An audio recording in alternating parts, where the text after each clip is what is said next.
जी जी जी जी अब अभी जी मेरे पास अभी एक आम आदमी पार्टी के प्रवक्ता मौजूद है, मैं कुछ उनसे जानकारी करना चाहूँगा और उसके बाद में आम जनता के पास भी रुख करना चाहूँगा। जी राहुल सेठ जी, आप बताइए, आप यूपी में कदम रख रहे हैं, क्या मुद्दे हैं आप? देखिए, यूपी में आम आदमी पार्टी पहली बार विधानसभा चुनाव लड़ने जा रही है।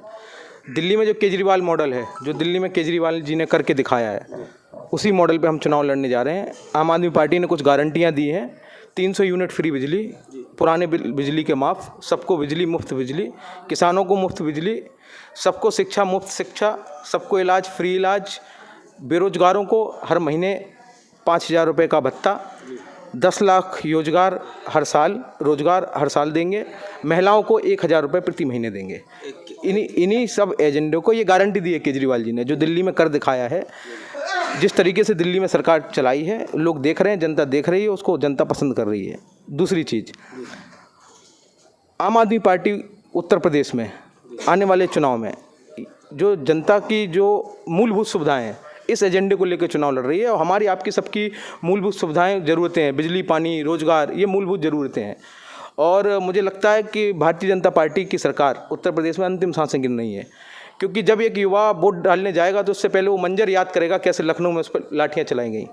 वो मंजर याद करेगा कैसे 69,000 शिक्षकों की भर्ती में घोटाले हुए, उन्होंने अपना हक मांगा, लाठियाँ चलाई। जी जी जी वो ये मंजर याद करेगा, SSC CGL के फॉर्म भराए जाते हैं, लाखों करोड़ों रुपए उसमें इकट्ठे किए जाते हैं, पेपर से 2 दिन पहले भर्तियां निरस्त की जाती हैं।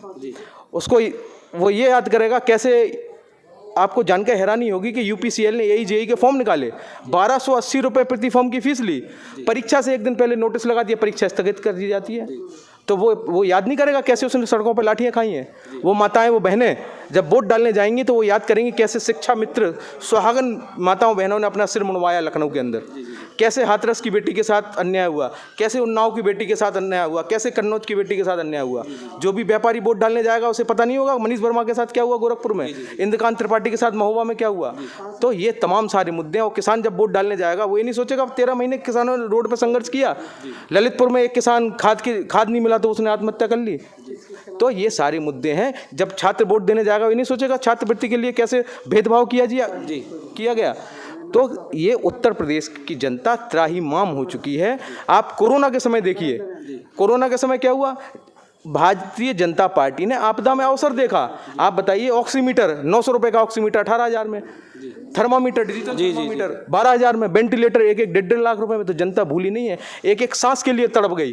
क्या हुआ, नदियों में, गंगा नदी में लाशें तैरती हुई दिखाई हुई।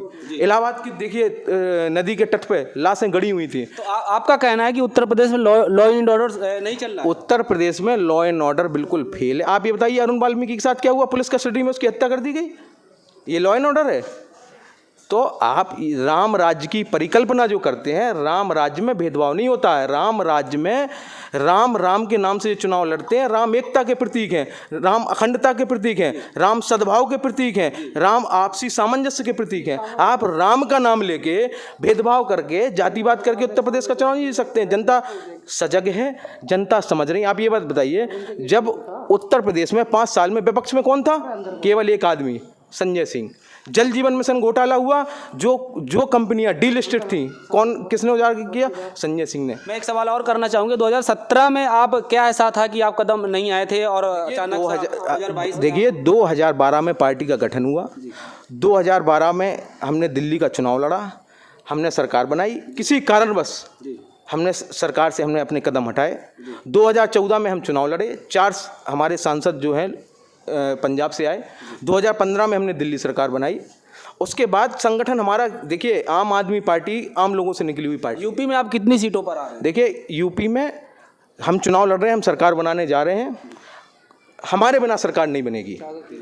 दूसरी चीज़, मैं एक चीज़ आपसे कहना चाहूँगा कि उत्तर प्रदेश में पिछले 5 सालों में जनता के मुद्दों पर विपक्ष में कौन खड़ा था?